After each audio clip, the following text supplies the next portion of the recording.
Hollywood, California, Monday, December 14th.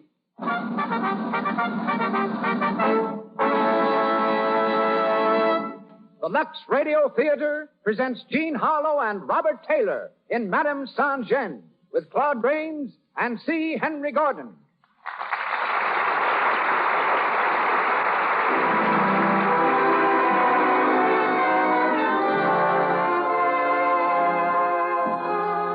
Lux presents Hollywood. Our stars, Jean Harlow, Robert Taylor, Claude Rains, and C. Henry Gordon. Our guests, Jerome Napoleon Bonaparte and William Councilman, screenwriter and creator of Ella Cinders. Our producer, Cecil B. DeMille. Our conductor, Louis Silvers. To you who crowd our theater on Hollywood Boulevard tonight, and to you unseen millions the nation over, welcome to the Lux Radio Theatre.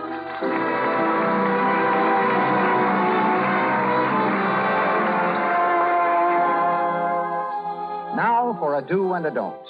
Use all the cosmetic and rouge you wish, but don't run the risk of getting cosmetic skin with its tiny blemishes, enlarging pores, and dull complexion.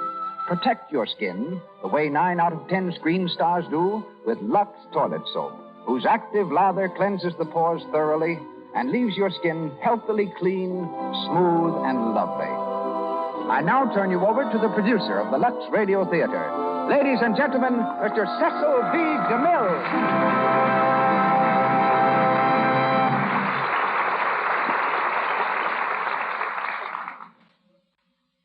Greetings from Hollywood, ladies and gentlemen.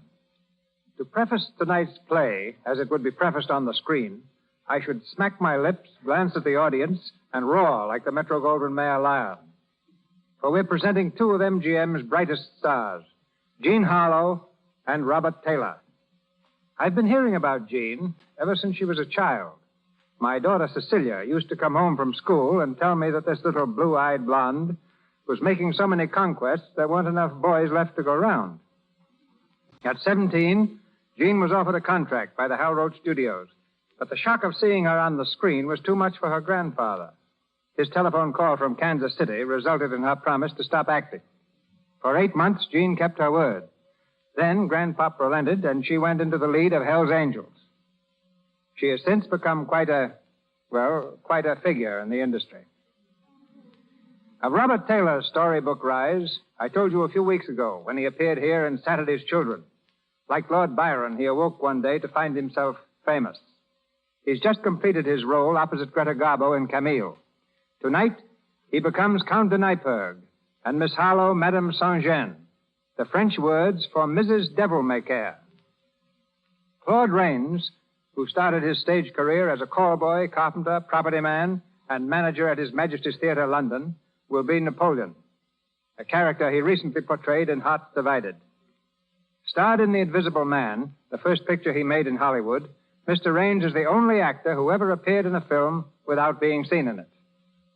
As Fouché, Napoleon's aide, we have C. Henry Gordon, one of the screen's most delightful menaces.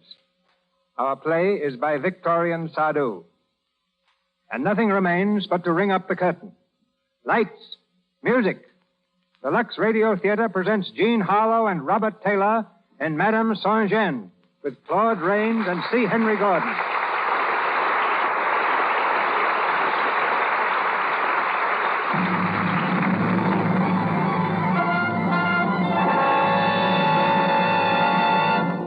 August 10th, 1792. France is rocked by revolution.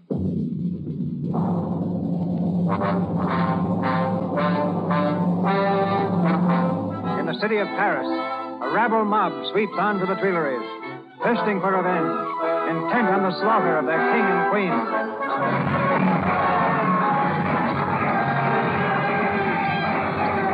Ragged, bearded patriots, eyes hot with the lust of battle, swarm madly in the Rue Saint-Nicaise, their pikes raised high in the air, their voices lifted in a hoarse hymn of hate.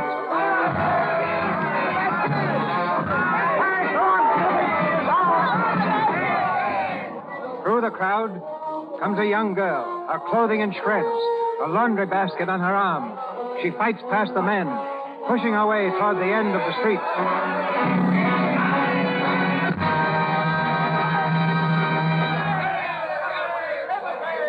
Let me through. Get out of my way. Where are you going? None of your business. Come back here. Let me alone. You want to be pushed full of holes? I'm going to the rooter shot, and you're not going to stop me. There's fighting down there. You'll get your skull cracked. Well, it's my skull. What have you got in that basket? Food? No, it's not food. It's laundry. There's a nobleman who lives there, and I hear he's going to skip. Well, he owes me for 3 weeks' wash counting this one, and he's not going to skip without paying. A revolution going on, and all she thinks about is a laundry business. Oh, shut your mouth. I know her. Her name is Madame Sans-Gêne. Madame Devil May Care, huh? Well, Madame Devil May Care, you're a brave little girl. And patriotic, too. Come here and give me a kiss. Take your dirty hands off me. What? No kiss for an honest patriot? You may be a patriot, but you smell of garlic. Sergeant Lefebvre is my man, and if I tell him what you've done, he'll bash your nose. You tell Sergeant Lefebvre we wouldn't let you cross the way to shot. And if he values your pretty neck, he'll give us a reward. Go on now. Back to your laundry. Let me go. Go on. Stop it. I'll tell Lefebvre. He'll fix it. Stop it.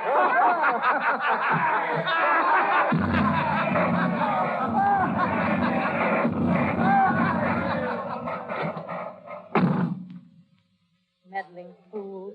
Interfering with a lady's business. Wait till I... Who's there? Come out from behind that wash tub. I know you're there. Good evening, Catherine. Oh, it's you, Fouché. Yes, I... What are you doing here? Nothing very much. You were hiding, weren't you? No. I was just resting. Well, why aren't you out there with the rest of the men where you belong? Ha! You call yourself a patriot. Haven't you got any blood in your veins? None to spare, and I don't see why I should waste it. You're afraid. Now, each to his own trade, my dear. Some men are sent into the world to fight and some to organize. Now, I am an organizer. You won't get much organizing done behind a wash tub. Well, that's where you're wrong. Sitting there a while ago, listening to the cannons in the distance, I thought of an excellent plan of action once the Tuileries in our hands. I suppose you think they'll make you an official or something. Well, why not? I should make a very good minister. Well, it won't be Minister of War. Oh, even that. When the war is over. You've got about as much chance of being a minister as I have of being a duchess. I can scarcely imagine you in that character, my dear. Neither can I. Hey, pour some water in that tub, will you? Yeah, certainly. Well, besides, they're going to do away with duchesses. Yeah, but they will always need organizers. Well, when you're a minister, I hope you won't forget that little washing bill you owe me. Oh, for shame, my dear. Asking favors already. How is it you're so hard on me when you're so obliging to others? What others? Well, that young artillery officer. What's his name? Bonaparte. I'm sure you never press him for money. You know a lot, don't you? I merely observe things. Well, Napoleon Bonaparte can have all the credit he wants. He's a soldier and a defender of his country. Napoleon. What an outlandish name. It's Corsican, and so is he. Yes, I suppose it is. Listen, the fighting's coming closer. Yes, so it is. How long have you been here? An hour, perhaps more. Did Lefebvre come by? No. Well, he might be with that mob, but you better get out. Well, I can't leave now. All right, then. Stay if you don't mind having your neck twisted. What? Oh, he's very jealous, my Lefebvre. Oh, not of me. He's crazy enough to be. Of course, if you want to stay, it's up to you. Well, I believe I'd have time to get to my rooms. Good night, Catherine.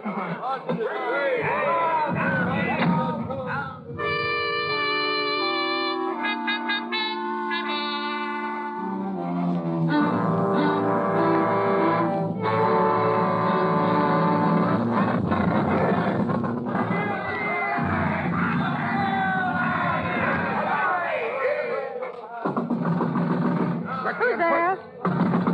Let me in. What are you... Put down that bar. Put it down. What? Put down that bar. Thank you. What do you mean by pushing in here as if you own the place? I'm sorry, but I've been wounded. I had to get out of the streets. What's your name? Does it matter? Well, it does to me. You're not a Frenchman, are you? No, Austrian. Austrian? For the love of heaven, don't scream. I'll scream if I want to. Where did you come from?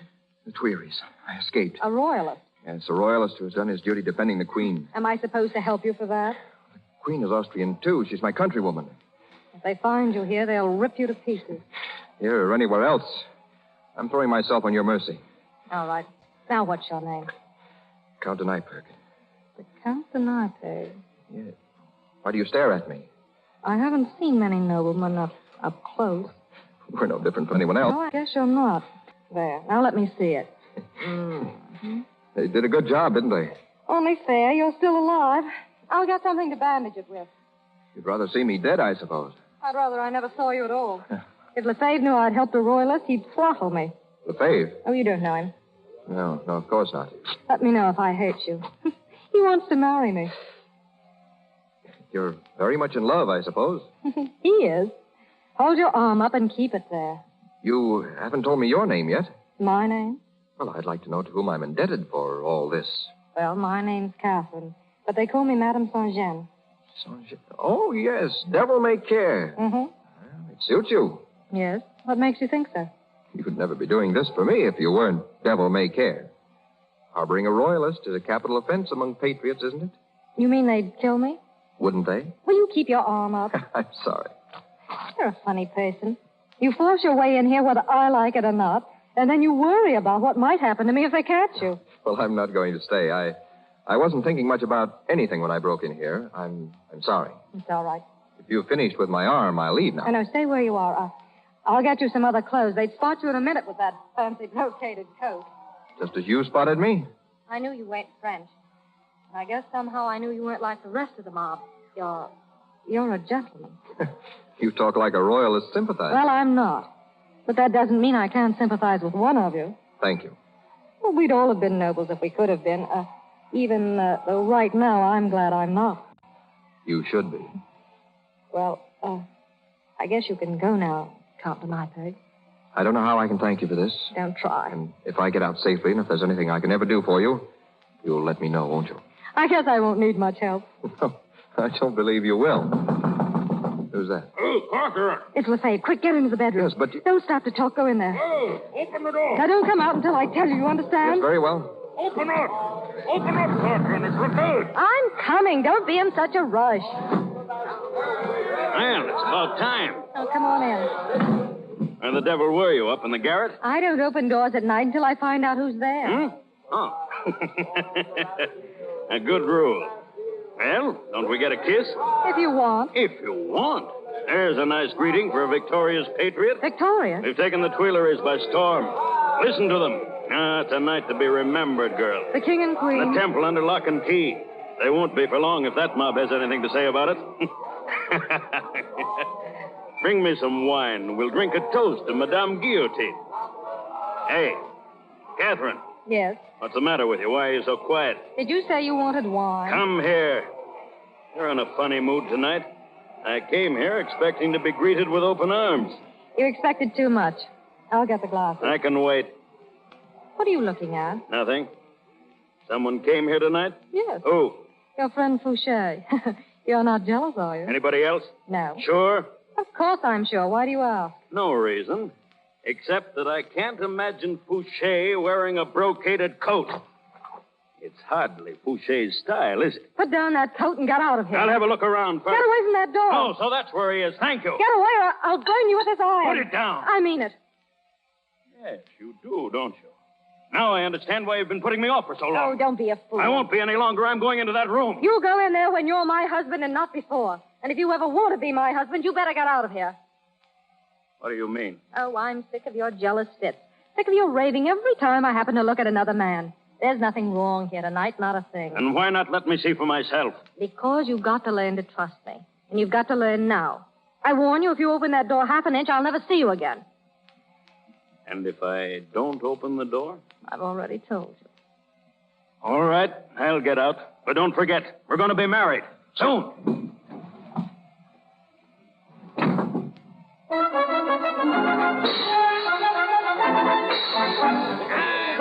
Everyone quick! Look, after the revolution, the king is Yes, what that was next. We're about to have the fire. There's a breakthrough happening. War! It's war in Italy! Hold upon our troops, our troops. Bonaparte! Bonaparte! Who is he? Napoleon Bonaparte! He's done it again! First in Italy, then in Egypt, now the Austrians in Marengo. I tell you, Bonaparte can't lose! He'll be emperor next!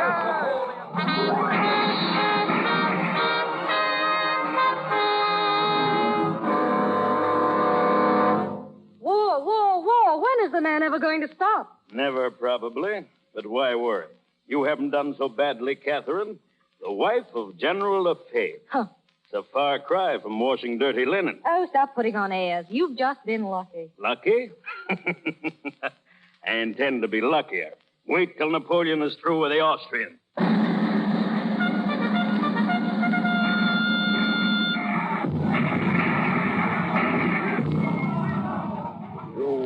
of the wounded, Sergeant? And the dead, monsieur.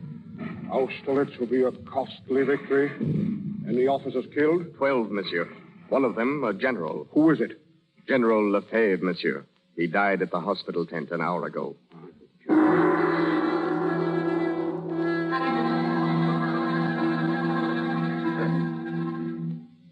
Madame Lefebvre? Yes.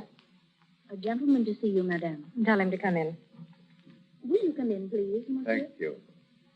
Good afternoon, Madame Lefebvre. Fouché, I'm glad to see you. Sit down. Thank you. It's been a long time since I met you. It's been ages. I hear you've grown up in the world, Fouché. Oh, yes. His Majesty the Emperor has seen fit to bestow certain honors upon me. Don't be so pompous. What brought you here? I have a bit of news for you. I'll bet it's bad news if you're bringing it. Now, first, may I offer my sincere regrets on the passing of your husband? You're a little late, Fouché. My husband died at Austerlitz. Yes, I'm aware of that. And so was His Majesty when he made your husband the Duke of Danzig. What? Yes, the Duke of Danzig. His Majesty conferred the honor on the field of battle. So that's your news. Well, what of it? Well, don't you realize what that means? You're the Duchess of Danzig. You have a title. And what am I supposed to do with it? Oh, my dear girl, what does anyone do with a title? That's what I'm trying to find out. Well, you go to court, you attend His Majesty. He seems to have enough attendance now. Who's at the court, Fouché? I'm not up on those things. Oh, among others, they're the Duke of Rovigo, Carnouville, the Queen Caroline of Naples, the Count of Nyberg. What? Nothing. Go on. Count the Nyberg, who else? Well, does it make any difference? There are many hundreds of them. It's funny, Fouché. Remember a long time ago, I said you had about as much chance of being a minister of state as I had of being a duchess. Well, I'll be a minister yet. But I'm a duchess already. Tell me, do I meet all those people at the court? Certainly. On the same footing? Practically. You'll be the social equal of any person there. Even of a count? What count? Oh, any count. Well, I should say, yes. All right, then I'll go. It might be fun after all.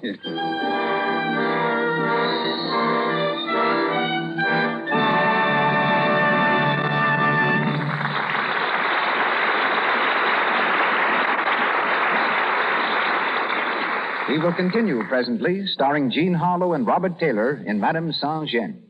But now, let's drop into Musso's Beverly Hill Restaurant on Wilshire Boulevard, around the corner from the famous Carthay Circle Theatre. It's 6 o'clock. Dinner guests are beginning to fill the tables. In a corner, a fortune teller talks earnestly to two young girls. And the cards say, you will have a great change this year. What do you want? Husband? It will come true. You will have great romance. Oh, but very great. The King of Hearts. See?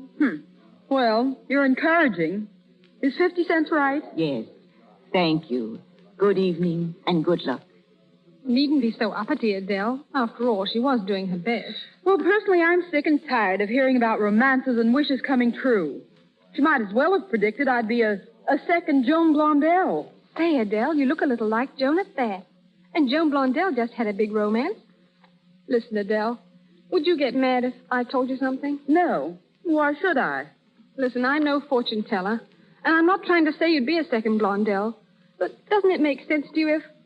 Well, darn it, Adele, why don't you do something about your complexion? It's in the cards that if you have a lovely complexion, you're bound to win. So don't take chances with cosmetic skin, dullness, tiny blemishes, enlarging pores. Joan Blondell never takes such chances. This beautiful star is a Lux toilet soap user.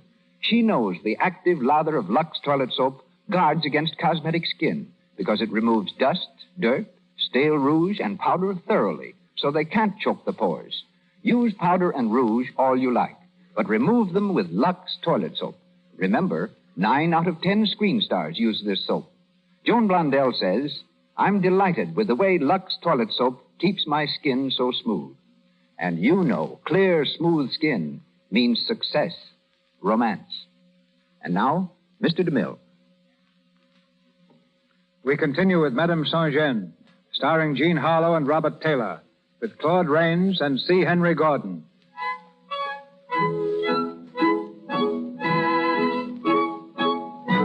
Another year has passed. For Madame Sans-Gêne, now the Duchess of Danzig, life at the court has been half enjoyment, half boredom. Weary of its petty snobbery, she has made up for it by a more than friendly interest in the Count de Neipperg. She is still the same person, however, unassuming and charmingly direct, perhaps a bit too direct for the ladies of the court. As she enters the glittering ballroom at the palace, Napoleon's two sisters, Caroline and Eliza, are especially malicious. There she is now, coming in the door, Your Highness. What a horrible dress. Fantastic. She seems, as usual, to be having a little difficulty with the train. Almost as much as she has with her speech. Have you ever heard some of the expressions she uses? Yes. The men seem to enjoy it. Look at them, flocking to her. I don't see the Count de Neipperg. Isn't he usually dancing attendance upon her? My dear, don't be absurd. Count Neipperg is amused by her, not in love with her. To wonder she doesn't come to you at once, Your Highness. She must know tonight's ball is in your honor. I expect little courtesy from a washerwoman. I'd like to tell her that sometime to her face. She's coming over. I'm honored. Your Highness? Oh, my dear Catherine, we're delighted to see you. I hope Your Highness will pardon me for being so awfully late. But I had a terrible job getting into this dress. It's a little tight around the stave. Oh, my dear. How quaint. Quaint? Yes. We've noticed, Duchess. You have a very original manner of expressing yourself. So, picturesque. Are you making fun of me, Madame Sans-Gêne? If you are, you can save yourself the trouble. That's the way I have always spoken, and it's the way I always will speak. Really? If you'll forgive my saying so, your expressions seem to have been borrowed from the lower classes. Not borrowed, brought. I'm from the lower classes myself. I shouldn't boast of it, my dear. I'm not. But I'm not ashamed of it either. Just what were you before you became a duchess, Catherine? I think you know that. But I don't mind telling you again. I was a washerwoman. Really? Washerwoman. I should think you'd rather keep that quiet, my dear. Your Highness, there aren't any stupid trades. Only stupid people. You forget yourself. I had a trade, and I'm proud of that. And let me tell you, I'm in good company here. Monsieur Dupré used to sell oil. Bessier was a wig maker, Brune a printer. And your own husband, Your Highness, who is now the King of Naples, was once a servant in his father's wine shop. Be quiet. And some people here who now call him Your Majesty used to shout at him, "Hey, waiter, bring me some soup." Oh, I think you have said enough. The Emperor shall hear of this. Oh, I'm sure he will. Good evening, Your Highness.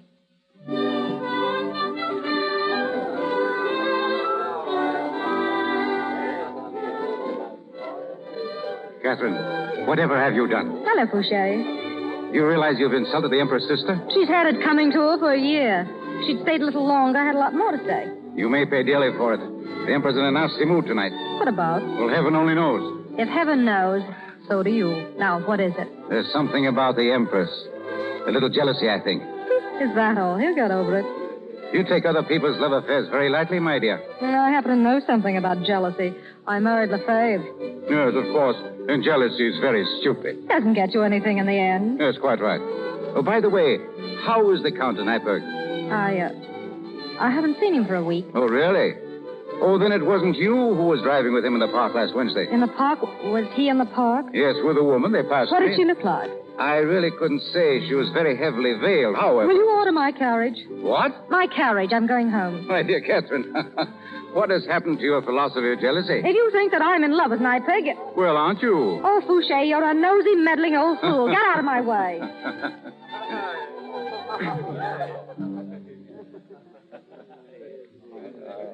Majesty, the Emperor. Good evening, Your Majesty. Good evening, Your Majesty. Your Majesty. Good evening, sire. Good evening. Did you receive my message, Fouché? No, sire. I asked you to report to the West Wing as soon as you arrived. I'm sorry, Your Majesty, but... Never mind. Go there and wait for me. There's something I want to speak to you about. Go now. Yes, Your Majesty. At once. Your Majesty, the Duke of Chantier asked if he might see you in private. Tell him I'm busy. Yes, Your Majesty. And your sister, the Queen of Naples... Tell her I'm busy. I'm going to the West Room. Cancel all appointments and see that I'm not disturbed. Yes, Your Majesty. Sit down, Fouché. Thank you, sire.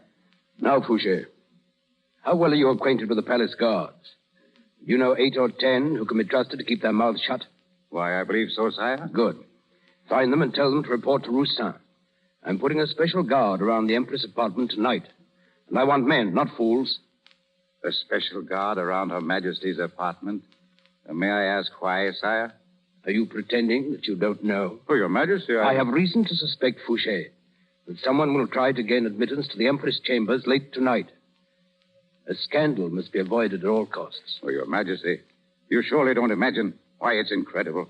You must be mistaken, sire. You're paid to follow orders, Fouché, not to question them. Very good, Your Majesty. One moment. Yes, sire. There's a woman here tonight, the Duchess of Danzig. Do you know her?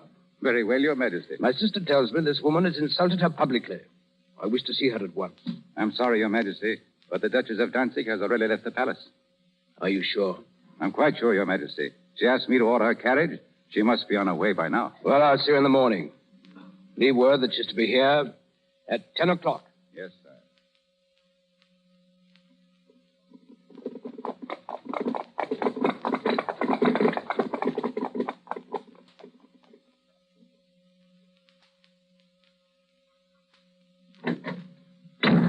Your Grace? Well, what is it? The Count de Nyberg is here, Your Grace. The Count de Nyberg. Where is In the he? drawing room. I told him you were at the palace. Oh, never mind now. Yes, Your Grace. Good evening, Louis. Catherine. I've been waiting for you. You knew I was at the palace. If you wanted to see me... Well, I wanted to speak to you alone. Oh, sit down, Louis. There isn't much time, Catherine. I may have waited too long now. But I couldn't leave without... Leave where? What are you saying? I'm trying to say goodbye, Catherine. I'm leaving France tonight. You mean for good? Yes. Why? This afternoon, the Duke of Rovigo handed me the Emperor's orders to leave before nightfall. Leave? Yes, to cross the frontier by the shortest route and never come back. But what have you done? He can't send you away for nothing. Yeah. My motto covers all crimes, Catherine. I've been faithful. But Faithful to my name and to Austria. You see, I was a friend of the Duc d'Angoulême. Napoleon never forgave that. When the date was fixed for his marriage to Marie-Louise, a list of officers was submitted to his inspection. Officers who were to conduct Her Majesty from Austria into France. With one stroke of the pen, he scratched my name from the list. He hates me. And that's why he's sending you away? No. No, he's a little too clever for that. He's discovered what he thinks to be a love affair of mine in the palace. A love affair? He's become very strict on that point since his second marriage. He's using this affair as an excuse to get me out of the country. Is it only an excuse, Louis? Yes. You don't love this woman? I told you I didn't. Then why do you look so sad? Who is she, Louis? I can't tell you that. Then you do love her, don't you? Catherine. Oh, you do. It's written all over you. Are you going to see her before you leave? Tonight, very late. She's arranged a meeting. Louis, will you do something for me? Yes. Don't see her. But it's my last chance. Please, for my sake. Do you know what you're asking, Catherine? I think I do. I know what you're going through, Louis. I know what it means to love someone that you can't have. You? Why, every man at court is mad about you. Except one. And he's the only one that matters. Please, Louis, don't see this woman. Why do you ask that? If Napoleon hates you now, how will he feel when he finds out that you've deliberately disobeyed him? He won't find out. You forget, I'm leaving France for good. Oh, but there may be some hope if someone spoke up for you. To Napoleon.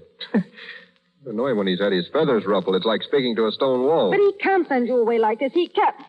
Louis, wait here for me. Catherine, where are you going? I won't be long. Just wait, please. Francois. Your Grace. Order the carriage. I'm going back to the palace.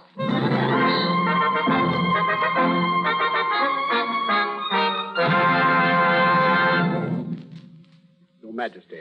Well, what is it? Don't you see I'm busy? I beg your pardon, sire. But the Duchess of Danzig is here. She insists upon seeing you at once, sire. At this hour? Well, who did you say it was? The Duchess of Danzig, sire. Oh, yes. Send her in. Yes, sire. Your Majesty. So you're the Duchess of Danzig. Yes, Your Majesty must have seen me at... I can't remember everybody. Sit down. Thank you, sire. It's strange that you should come here tonight. It's about the Very strange. Because I was going to send for you in the morning. I suppose you know why. Yes, your sister's been carrying tales again. What's that? She told you I insulted her. She's right. You have no hesitation about admitting it, have you? No, sire. I hope you realize you've caused a scandal. I hope I have. But do your sister a lot of good, sire, if someone took her down a peg. She forgets that she had an humble beginning, too, like a lot of us. You're very frank. Almost brutal. That's my army training, sire. You see, I've served under the flag. You? With a brandy keg on my hip, giving drinks to the wounded and the dying. A vivandière? Yes, sire. Where? At Lefebvre, 13th Light Infantry. Army of the Vosges? Army of the Vosges, Army of the Moselle, Army of the Rhine. You were at the Rhine? That's where I had a donkey shot out from underneath me. The general named me in the orders of the day and kissed me right in front of the whole regiment. He should have. Why have I never heard about this? You didn't ask. Either did your sister. Oh, her. All she knows is that I was a washerwoman. Yes, I've heard about that. You've tried all trades, then? No, only two. One too many. A vivandière? Good. But a washerwoman? When? Where? In Paris, 91 and 92. I had a lot of bad customers, though. Right here in the palace, there's a soldier who owes me 60 francs to this day. He's gone up in the world, but he never paid me. I think I'll ask him for it. Oh, that would look nice, wouldn't it? I've even brought his bill with me. I thought you'd like to see it. No, thank you. Oh, just to see the name on it. I suppose you would like me to collect it for you. Oh, and here's an old letter of his asking for credit. Listen. Out of my small pay, I am again called upon. Oh, the writing's awful. Again called upon to come to the aid of my mother and sisters who are about to take refuge in Marseille. What's that? As they are obliged to flee from Corsica. Corsica? Let me see that. Look at the signature, sire. Napoleon Bonaparte. Yes, that's my bad customer. Now, let me see. Your shop. The Rue Saint-Anne? The corner of the Rue des Orties. I remember, but your name, I can't recall that. Catherine. No, the other, the nickname. Oh, Madame. Madame Sans-Gêne. That's it. Well, so you were Madame Sans-Gêne. Oh? Well, I was in bad straits then. I'd almost decided to become a furniture dealer. There's a lot more money in what you're doing now. Huh? Oh, yeah. Well, let's see about this bill. 40 francs for mending alone. That's rather high. It isn't high at all. You never had a whole shirt to your back. Well, we won't bargain about it. We'll say Napoleon Bonaparte owes you... 60 francs. And the interest adds up, makes it 70. Well, I'm afraid fate's against me. I haven't a sou in my pocket now. Well, I've waited this long. I'll give you another day to settle that. Yeah, we'll be waking up the whole palace. But, just a moment. You didn't come here to present this bill? No, sire. I only brought that with me to remind you that I once did you a favor. Yes? Because now I'm going to ask a favor of you. Go on. There's a man here at the court. A man you're going to punish just because you happen to dislike him. You come to plead for him? Yes, sire. I'm not in the habit of punishing a man for personal reasons. Oh, then let him stay. Don't send him back. One moment. What man is this? The Count de Nyberg. You can save your breath. Your Majesty. I said you can save your breath. But... You hear me? Well? Your Majesty. What is it, Rousseau? Downstairs. The door to the private staircase has just been opened. You see who it was? Yes, sire, Well, come on, speak up, man. It was the Count de Nyberg. Louis, what... Quiet. Please. You put a guard around Her Majesty's apartment? I did, sire. Her Majesty? Now, Duchess, perhaps you understand why your friend must leave. But it's impossible. You're all wrong. Rousseau, keep this woman here. Yes, sire. Listen, he's wrong. I've got to tell him. Come back here. Let me go. Let me go. Here.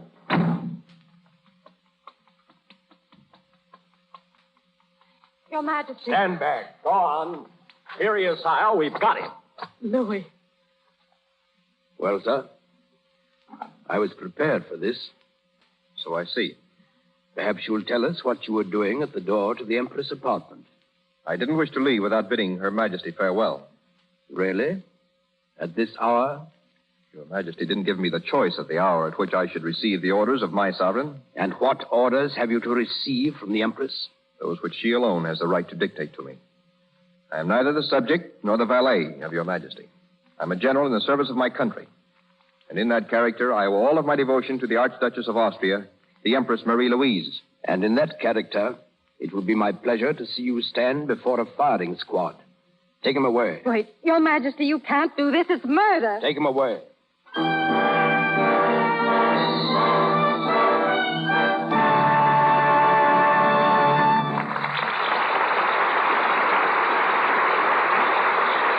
We pause for station identification. This is the Columbia Broadcasting System.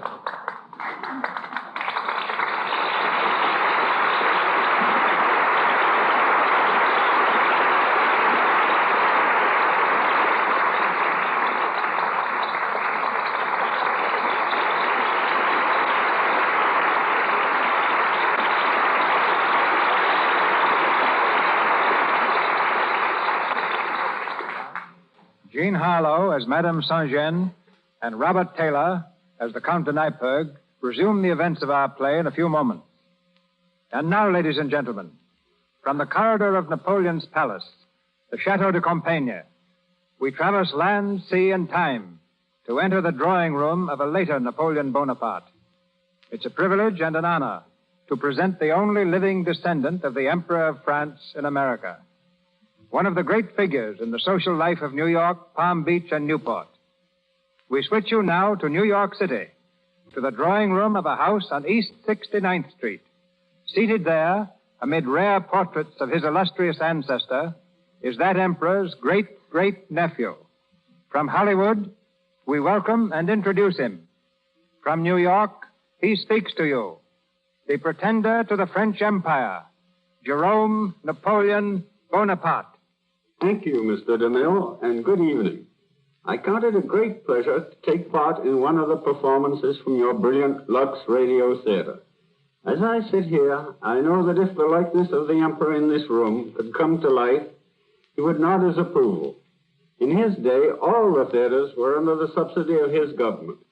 And whenever he returned to Paris from trans-European campaigns, he wasted no time in taking his place with his court to hear the latest plays at the Comédie Française.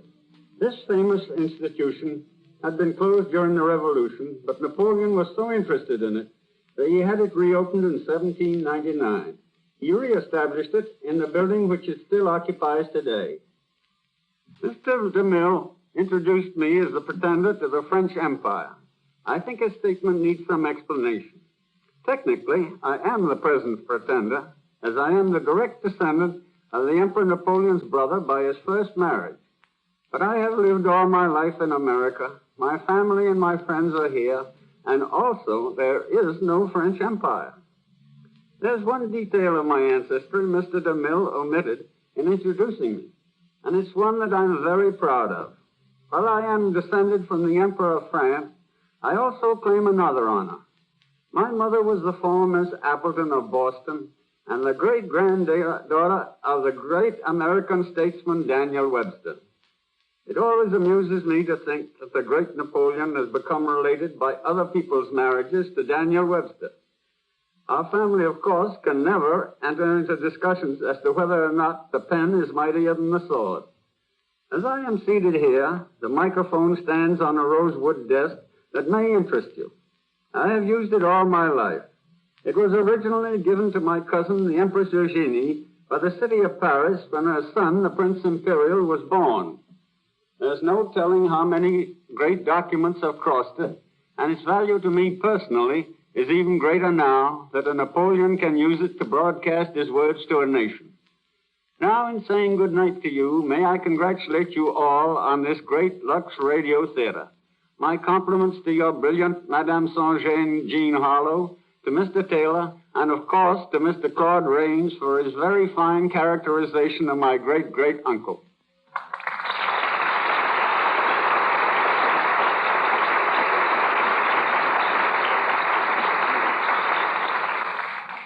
Thank you, Mr. Bonaparte. We're back in Hollywood now, where Jean Harlow and Robert Taylor star for us in Madame Sans-Gêne, with Claude Rains and C. Henry Gordon.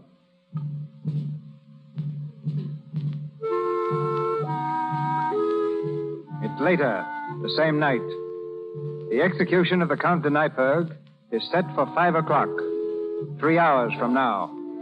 In the drawing room of her house, Catherine paces the floor nervously, desperately trying to find a way to save him. She has sent for Fouché. As he enters, she moves quickly toward him. Fouché, is there any news? None. I tried to see the Emperor, but it's no use. He won't see anyone. What time is the execution? At 5 o'clock. And Nyperg, where are they holding him? At the palace. I'm afraid it's a bad job, Catherine. The Emperor's keeping the whole thing hushed up to avoid a scandal. We can't do anything through the usual channels. We've got to get Nyperg out of the country. Are you mad? What do you intend to do? Storm the palace and raise him by force? I tell you it's useless. He's blundered badly this time. Of all the women in the palace to fall in love with, he picks the Empress. Does she know what's happened? No. Napoleon hasn't been there anyone to see her. Then she won't know until it's over. Exactly. She's taking no chances of her interfering. We've got to do something. We've got to. Oh, why do you stand there, you stupid fool? They're going to kill him. Do you realize that? They're going to kill him. I'm sorry that you love him so much, Catherine. There's nothing I can do or anyone else. I've got to see him. Take me to him, Fouché. I can't. You've got to. You can arrange it. Please, just a few minutes along with him. A few minutes, Fouché. If I could only reach the Count de Rovigo. Oh, you can, please. I can't promise a thing, Catherine, but I shall do my best.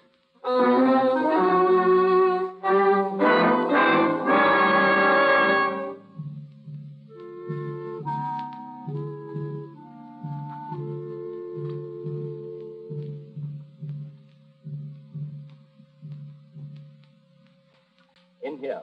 Thank you. You can't stay long. When I knock on the door, you must come out. I will, thank you. Who's that? It's me, Louis. Catherine. Catherine, how did you get in here? Fouché arranged it. I had to see you again. Louis, why did you do it? Why didn't you wait? You promised. Would it have done any good? I came here tonight to see the Emperor, to ask him to let you stay. You came here without knowing the facts, Catherine. Did you try to send word to the Empress? No, there's no one I can trust. The letter would be intercepted. The Austrian ambassador? No, there isn't time. It's no use, Catherine.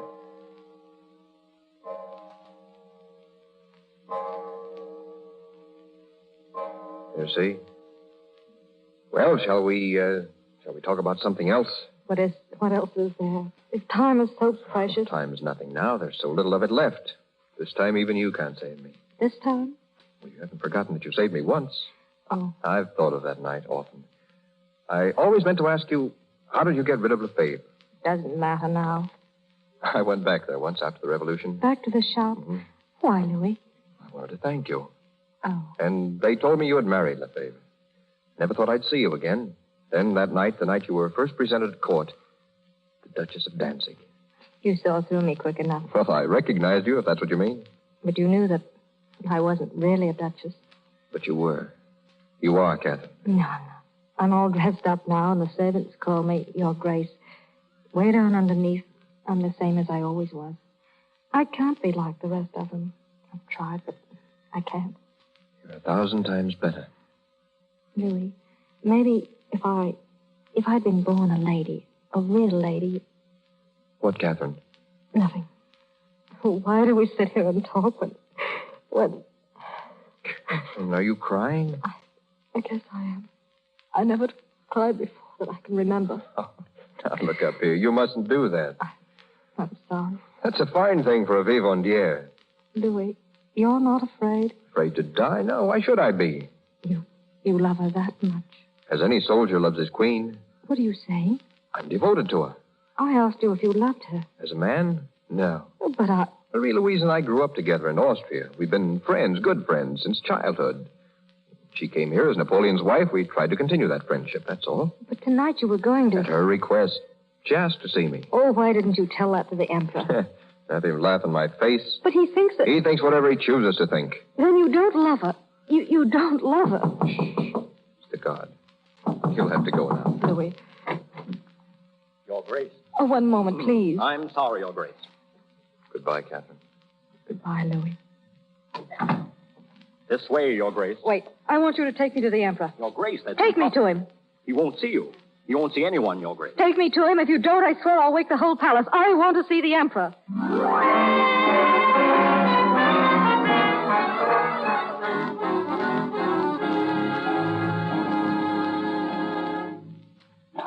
Sit down. Thank you, sire. Now that you blackmailed your way in here, I suppose you've come to plead for your friend again. I've come to straighten things out, sire. Indeed? Your Majesty, the Count de Neipperg is not in love with the Empress. Really? And just how did you reach that conclusion? He's her friend and perhaps her advisor. She'd need one in this place. Thank you. But that's all there is to it. He's not in love with her any more than she's in love with him. You still haven't answered my question. Oh, I can't give you proof. You'll have to take my word for it and your wife's. And just why should I do that? For the past 3 months, I've had the Count de Neipperg followed, day and night. There are the reports on my desk. Those reports inform me that he's been meeting the Empress regularly and secretly. I prefer to take the word of my police officers. The Count is Her Majesty's friend. These reports confirm that. But he's not in love with her, I know it. You seem so sure. I am. Why? Because he's in love with me. What? He is. That's why I came here tonight. I love him, and I'll do anything to help him. You're lying. Am I? You said you had reports of his movement. Have you got one for tonight? Certainly. Then look at it and find out where he was before he came here. At 10, to the home of the Duchess of Danzig. Well? It doesn't prove anything. But it makes good sense. Where does a man go when he's ordered to leave the country? To the woman he loves. He came to me. He also came to the Empress. I knew he was coming. He told me. But he came to her because she asked him to. He loves me. Do you mind if I ask him that? In your presence? Of course not. Very well. Rooster. Your Majesty. Have the Count de Nyberg brought here at once.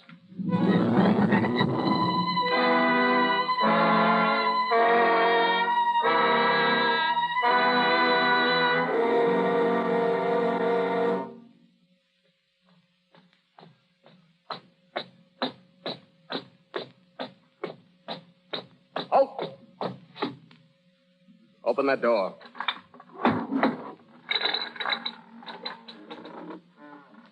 Count de Nyberg. Yes, what is it? Will you come out here, please? Aren't you a little early, Captain? The clock struck 4:30 just a moment ago. I have orders to take you. Very well. You don't mind if I finish a letter, I hope? You'll have time for that later. I'm afraid not. Will you come, please? The Emperor wants to see you. The Emperor? What for? I'm not here to answer questions. I was told to bring you to his study. Fall in, please. Certainly. Ouch!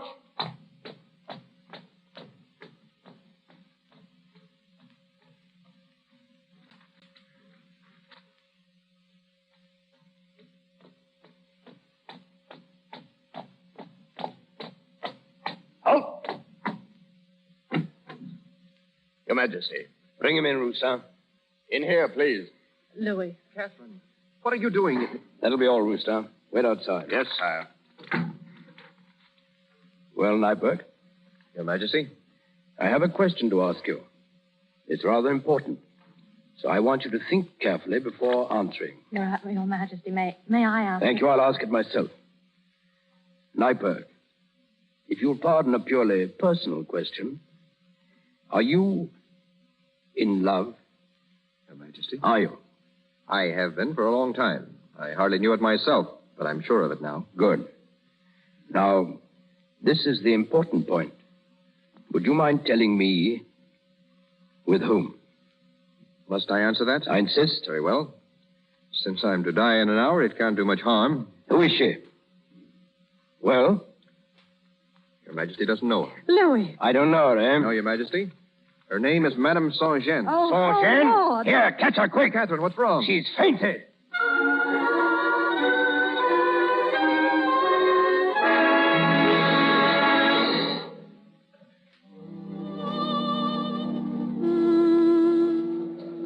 So that's why he wanted to know. Yes, but he knew me as Madame Sans-Gêne, too. Well, seems that I gave the right answer. If you'd given any other, you'd be dead by now.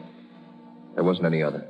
I love you, Catherine. Oh, Louis, why didn't you tell me? I was going to. A month ago.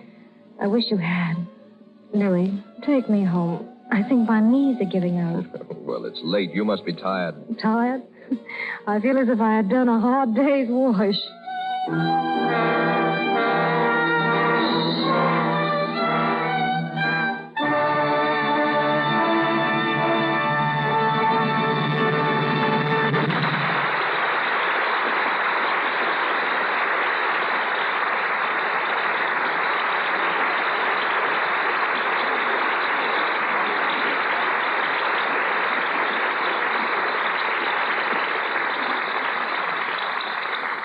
The play is through, but not the players. Jean Harlow and Robert Taylor return shortly for a curtain call. Ella Cinders is a human being known in most American homes, where she drops in daily as the heroine of a comic strip. Tonight we present her creator, William Conselman. Bill came to Hollywood 10 years ago when Ella Cinders was made into a motion picture starring Colleen Moore. He has remained to become one of 20th Century Fox Studios' most sterling and reliable scenario writers. Many of Will Rogers' pictures came from his typewriter. Likewise, many of the Shirley Temple films. His latest hit, written in collaboration, is Pigskin Parade. And he is now writing the story for Irving Berlin's new musical, On the Avenue. Ladies and gentlemen, Mr. William Conselman.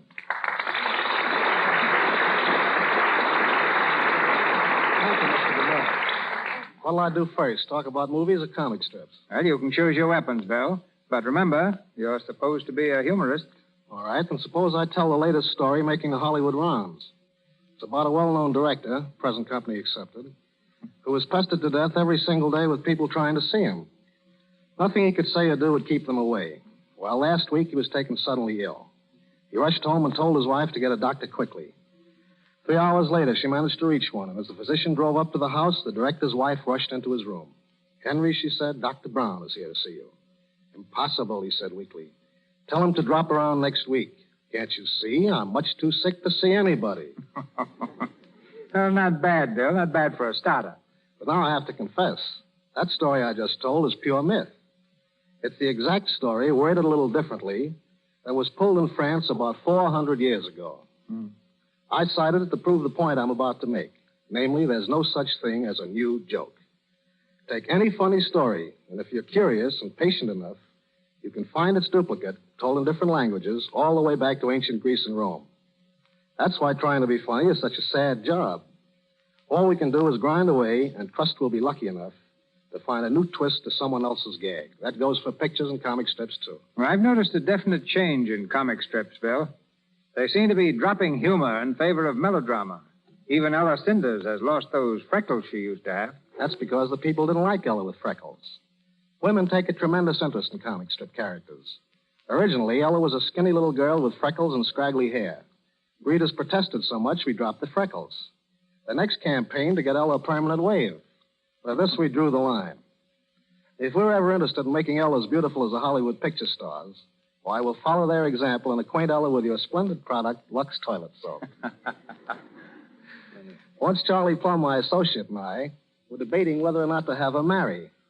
This question drew 40,000 letters from our readers on the blisses and pitfalls of the wedded state. Ella, by the way, is still single.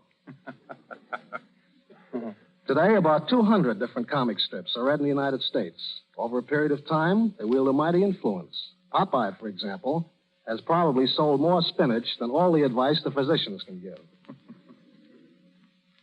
The first comic strip ever published was printed in Germany about 50 years ago, while the granddaddy of the American funny paper was the still-remembered Yellow Kid.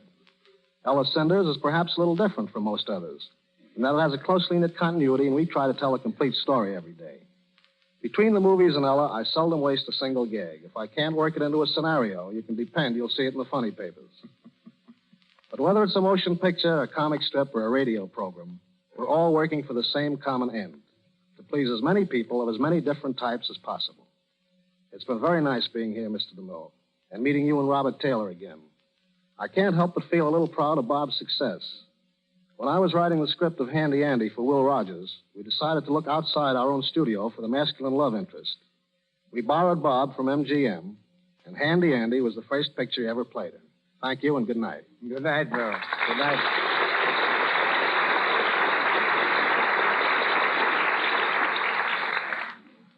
This is a high point of the evening. The moment when we present tonight's stars. Not as characters in a play, but as two of Hollywood's supreme favorites, Jean Harlow and Robert Taylor. Thank you, Mr. DeMille. I'm glad you said nothing about glamour in your introduction. If you had, I'm afraid I would have screamed. Why don't you, glamour Oh, girl? Taylor! You scream almost as well as you scream. Pretty poor pun, Mr. DeMille. Well, then may I have your autograph? Bob is the one who does that. Just last week, he visited his alma mater, the Pomona College. The co-eds almost tore him to pieces trying to get him to sign things. Yeah. One girl couldn't find anything for me to sign except for examination paper. I was a little disappointed when I saw it was marked D in economics. However, you've been in Hollywood nearly 25 years, Mr. DeMille. What is it that turns nice, peaceful people into autograph hunters? I've asked them that, Bob. The most sensible answer I ever received was from a young lady who said, I don't care about your autograph, Mr. DeMille. I just wanted to see what you look like. Well, Hollywood is unique for a number of things besides autograph hunters. Out here, you can take life a lot easier. There's just as much hard work done in Hollywood as any other town. Now, you drop into any place like the Brown Derby, you'll find half the girls in faultless evening dress and half in slacks and sweaters, but nobody feels ill at ease. If you're invited to someone's home for a 7 o'clock dinner, you arrive at 9 and you find you're early. But the only thing that really puts on a show in Hollywood is a hamburger sandwich, and they're served with pecans and walnuts and... Oh, well, this is a town that is all so constantly bubbling over with new ideas. Hundreds of them come and go every week. But as far as keeping a lovely complexion is concerned, the actresses, including myself, have just one idea, and that's to use Lux toilet soap. Oh, and yes, Hollywood is probably the only town where a kiss is measured in feet. 5 feet of film for a peck and 85 feet for the real thing. Now, the strangest kiss I've seen in pictures was that film the other day at Paramount. Marsha Hunt and Leif Erikson, playing in College Holiday, were the participants.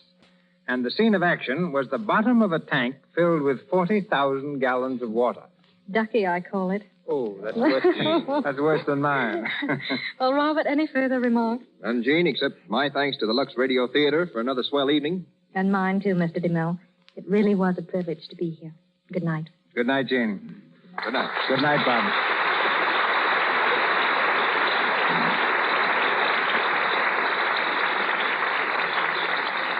Thank you, Miss Harlow, and thank you, Robert Taylor. Ladies and gentlemen, this is your announcer, Melville Ruick. Before Mr. DeMille tells us of next week's program, may I say that our stars tonight came to us through courtesy of Metro Goldwyn Mayer Studios. Miss Harlow will next be seen with Wallace Beery and Spencer Tracy in The Foundry.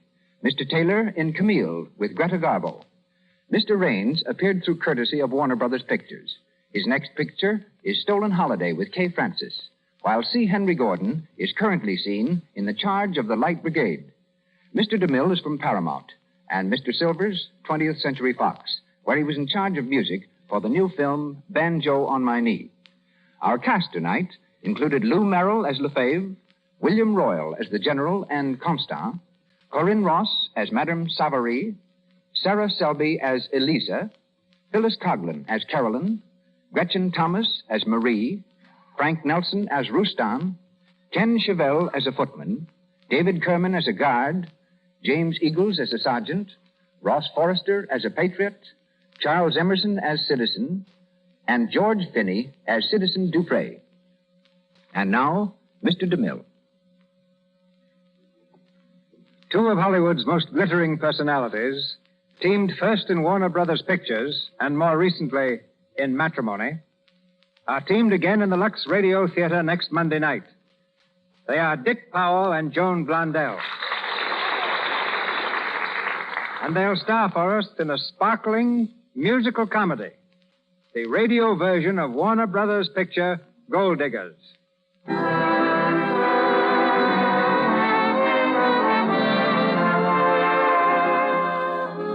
Our sponsors, the makers of Lux Toilet Soap, join me in inviting you to be with us again next Monday night when the Lux Radio Theatre presents Dick Powell and Joan Blondell in the radio version of Warner Brothers' picture Gold Diggers. This is Cecil B. DeMille saying good night to you from Hollywood.